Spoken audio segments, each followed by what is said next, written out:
Terraria has something that makes it special. At least compared to a lot of games that tend to come out now at the AAA level.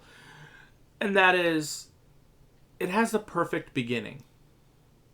There's no long half hour minimum, but some multiple hour tutorial in order to start actually playing the game. You know, they're not teaching you how to catch a Pokemon for the 50 billionth freaking time.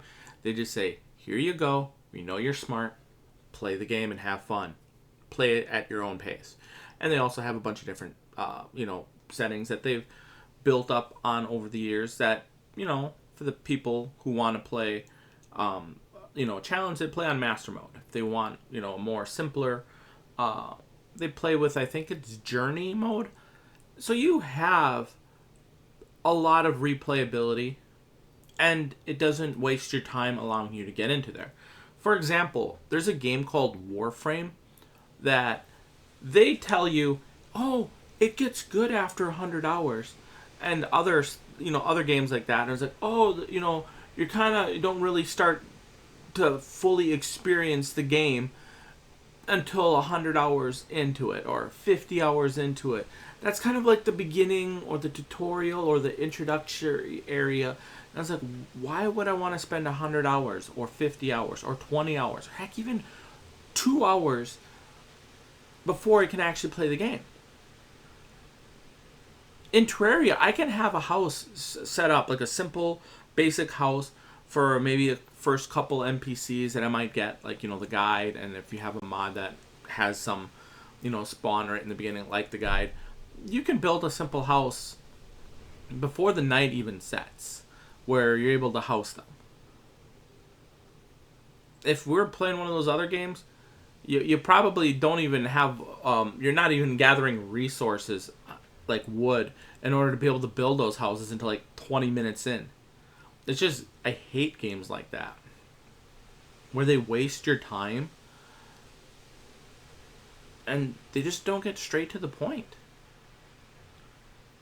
Like one of the games I mentioned, Pokemon, a reason why I kind of fell out of that is because there's only so many times I can handle telling me how to catch a freaking Pokemon. Minecraft, Terraria, Palworld, V Rising, those are 4 games that seem to handle it very well. They just say, here you go. Or heck, even Halo, that from like 20 years ago, had a simple way for you to just look up, look down, look left, look right. Okay, one more time, because they had that whole reverse crap that I freaking hated. Where you says look up, but you're actually looking down, or look down, you're actually looking up. And it's just, I hated that crap. I always stuck with the up is up, down is down crap. I like that. That is honestly my preference. I don't really care for the reversed looking. I don't. They had some technical name for it. I thought it was stupid personally. But yeah, it was a lot of fun, and I didn't. That was like what, maybe a couple minutes of time, and that was it. And that was just to get you to choose whatever you preferred, and it worked great. Very simple, very straightforward. When you've played enough games, I think most people will know which buttons on their keyboard and mouse to press to get what result. And in addition to that, same thing for controllers. Depending on whether you're Xbox or PlayStation controller, they usually follow a similar scheme, so people don't get confused, between different games in the same genre. So, I think, and here's the worst part. To be honest, I don't think it's necessarily the tutorial that's really annoying. It's the fact that a lot of these ones don't allow you to skip them. They say you have to do the tutorial. It's like, why do I have to do the tutorial? Why can I not skip it? What reason? And don't give me artistic design or some shit like that. I know some people like to say like the dumbest of things. if you're designing, like if your story includes the introductory area for the tutorial, I think that's kind of dumb. Because the tutorial is probably the worst part of each game, except for maybe if you're a brand new gamer. And that's probably a very small amount of people in this day and age.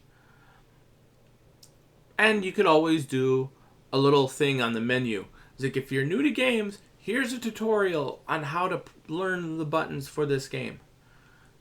And then it's like, and if you want to just get straight into the game, hit new game. That's one simple way to do it.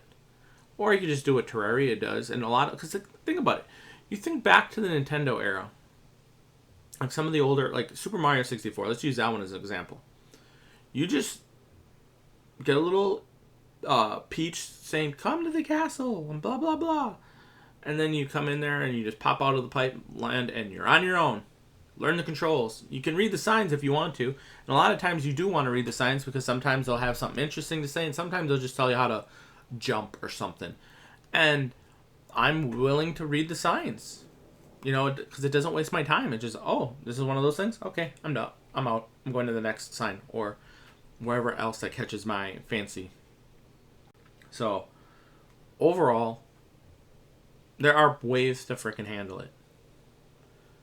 And sometimes letting them discover some of the controls is more rewarding than being told what each button does. Because I remember for certain games that I would be like, oh, holy crap, I didn't realize you could do that. Oh my god. Like, for example, Super Mario 64, I didn't learn how to triple jump from a sign.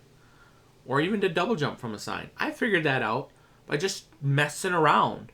And then figuring out I could double jump or triple jump was, like, amazing.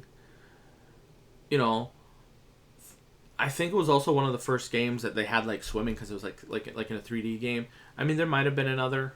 I don't remember it. And if there was, I never played it.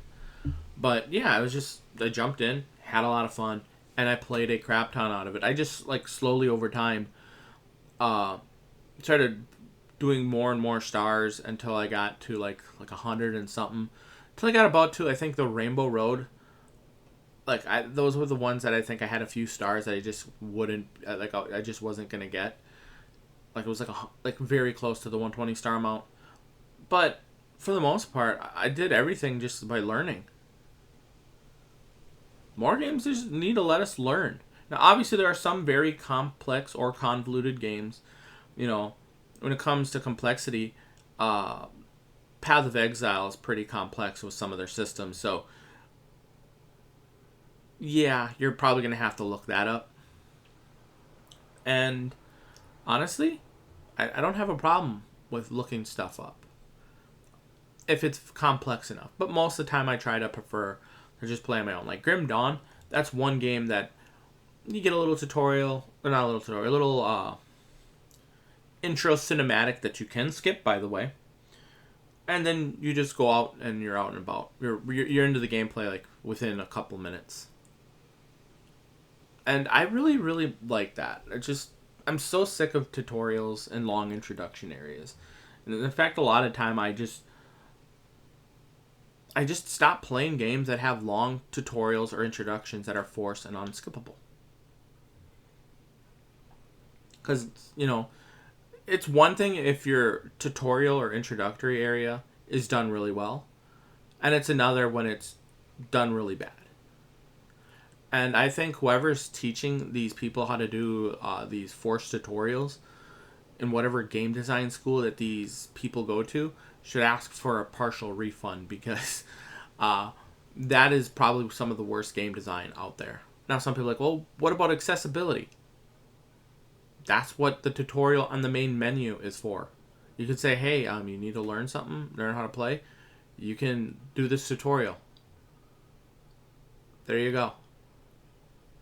If you started a new game and realized, okay, I need to learn some stuff, you can back out, save your game, back out, go to the thing, and click on the tutorial. So you don't have to start a new game. You can just do the little tutorial whenever you want. I think that's more accessible than forcing it onto at every playthrough. Because then once they've learned and they start their next playthrough or want to start their next playthrough, you're going to want them to do it again. So, honestly, I think Terraria has the perfect beginning. And I wish more games, followed Terraria's simplicity when it comes to, here you go, have fun.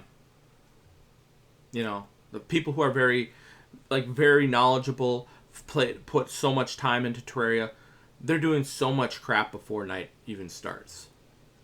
Casual side of things, you'll have like a house up before, maybe start working on like a well or what do you call it, a elevator or something along those lines. So, yeah.